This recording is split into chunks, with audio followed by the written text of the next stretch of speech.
ආයුබෝවන් ඔයාලා හැමදෙනෙක්වම බොහොම ආදරෙන් පිළිගන්නවා මදල්කේ YouTube නාලිකාව වෙත. අද මම ඔයාලට කියලා දෙනවා ඉක්මනින්ම බබෙකුගේ බර වැඩි වෙන විදිහට පෝෂණ බතක් හදාගන්න වැදගත් වෙන ටිප්ස් 5ක්. අංක 1. සුදු පාට හාලකින් බත උයා ගන්න. ඔයාලා දන්නවා චූටි බබාලා කියන්නේ දවස ගානෙම බොහොම ඉක්මනින් වර්ධනය වෙමින් ඉන්න පිරිසක්. ඉතින් මේ ශීඝ්‍ර වර්ධනයට සුදුසු වෙන්නේ සරල කාබෝහයිඩ්‍රේට්. රතු සහල් වල තියෙන සංකීර්ණ කාබෝහයිඩ්‍රේට්. ඒවා අපේ ඇඟට අවශෝෂණය කරගන්න ඉතාම හිමින්. උදාහරණයක් විදිහට දියවැඩියාව තියෙන වැඩිහිටි පුද්ගලයින්ට රතු සහල් නිර්දේශ කරන්නේ ඒ නිසයි. ඒ වගේ තියෙන සංකීර්ණ කාබෝහයිඩ්‍රේට් ඇඟට අවශෝෂණය කරගන්න ඉතාම හිමින්. මේ දේශීය සහල් අපේ පාරම්පරික සහල් දරුවන්ට ලබා දෙන්න සුදුසු නෑ කියන එක නෙමෙයි මම මේ කියන්නේ. ඔයාගේ බබාගේ බර ඉක්මනින්ම වැඩි කරගන්න අපේක්ෂාවෙන් ඉන්න අම්මා කෙනෙක් නම් ඔයා බත් එකට එකතු කරන්න ඕනේ සුදු සහල් වර්ගයක්. අංක 2. ගෙදරම තියෙන එළවලු බත් එකට එකතු නොකිරීම. ඉතින් ඔයාලා දන්නවා මේ චූටි පැටවුන්ට තියෙන්නේ කොච්චරනම් චූටි බණ්ඩි ගෙඩියක්ද කියලා නේද? සාමාන්‍යයෙන් අපි කන ප්‍රමාණයේ බත් කටවල් 3-4කින් මේ චූටි බණ්ඩි ගෙඩිය සම්පූර්ණයෙන්ම පිරෙනවා. එතකොට ඒ උයන චූටි බත් එකට මේ බබා කන චූටි බත් ප්‍රමාණයට අපි ගෙදරම තියෙන එළවලු ಜಾති, කොළ ಜಾති එකතු කරොත් එහෙම බබාට ලැබෙන්නේ අඩු කැලරි ප්‍රමාණයක්. එයා ඒ බත් එකකින් සම්පූර්ණයෙන්ම කෑවේ නැත්නම් තවත් ඒ ප්‍රමාණය අඩු වෙනවා. එතකොට බබාට අවශ්‍ය ශරීර වර්ධනයට අවශ්‍ය කැලරි ප්‍රමාණය ලැබෙන්නේ නැහැ. දවස පුරාම විහිදිලා යන විදිහට බබාට අවශ්‍ය පෝෂණය ලබා දෙන එක වැදගත්. අංක 3.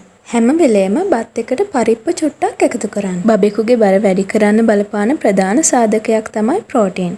ඉතින් ධාන්‍ය වර්ග වලින් වැඩිපුරම ප්‍රෝටීන් ප්‍රමාණයක් අන්තර්ගත වෙන්නේ පරිප්පු වල. පරිප්පු වගේම කඩලත් හොඳයි. ඒත් අපිට හැම වෙලේම කඩල තම්බන්න අපහසුයිනේ. කඩල නැත්නම් හැම වේලකදීම පරිප්පු චුට්ටක් අනිවාර්යෙන්ම බත් එකට එකතු කරන්න. අංක 4. එළඟි තෙල්. එළඟි තෙල් බබාගේ ශරීර වර්ධනයට වගේම බබාගේ මොළේ වර්ධනයටත් ගොඩාක් උදව් වෙනවා.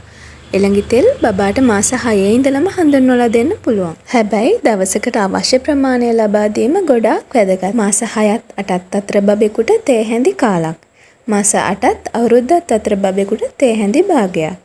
අවුරුද්දට වැඩි බබෙකුට තේ හැන්දක් ලබා දෙන්න පුළුවන්. දවසේ එක වේලකදී මේ බබාට අවශ්‍ය එළඟි තෙල් ප්‍රමාණය දීලා බලන්න ඔයාටම වෙනසක් දැක ගන්න පුළුවන්. බබාගේ හමටත් හොඳයි.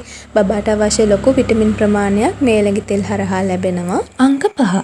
උළුහල් යෙදූ කිරි හොදි බබාගේ බතට මිශ්‍ර කිරීම. උළුහල්, රම්පේ කරපිංචා, රතු ලුණු සමග හොඳ උකු මිටි කිරි යොදාගෙන හදපු වෙනම සාදපු කිරි හොදි ස්වල්පයක් බබාගේ මත් ගාපු බත් එකට මිශ්‍ර කරන්න. බෙරි බත වෙනම උයලා උළුහල් සහිත කිරි හොදි ස්වල්පයක් වෙනම උයලා මත් ගාන වෙලාවට තමයි කෑම එකට මිශ්‍ර කරන්න. ඔයාලා දන්නවද මේ කිරි හොදි බබාට කොයිතරම් ගුණයිද කියලා? අම්මලා ගොඩාක් වෙලාවට අහන ප්‍රශ්නයක් තමයි ඕනවටත් වඩා හොඳින් කෑම බීම තියෙන තැන්වල බබාලගේ බර අඩුයි. හැබැයි කෑම බීම හිඟ ආර්ථික අපහසුතාව තියෙන තැන්වල බබාලගේ බර හොඳයි කියන එක. ඒකට ලොකුම හේතුවක් වෙන්නත් පුළුවන් මේ කිරි හොදි. ගොඩාක් වෙලාවට අම්මලා බබාලට උදේට රැට දෙන කෑමක් තමයි බිත්තර කිරි හොද්දක් එක්ක පොල් සම්බෝලයක් වගේ කෑම වේලක්. උළුහල් යොදා සාදන කිරි හොදි බබාට මාස 6 ඉඳලම දෙන්න පුළුවන්. අපි ඉඳුල් කට ගන්න දවසටත් කිරි හොද්දක් එක්කනේ බත් ටිකක් කවන්නේ. මේකෙන් බබාගේ කෑම රුචිකත්වය වඩ වෙනවා වගේම තමයි ආහාර ජීර්ණය පහසු කරනවා. වැඩි පෝෂණයක් බබාට ලැබෙනවා. දවස් එක වේලකට මෙම කිරි හොදි මිශ්‍ර බත ඔයත් දීලා බලන්න.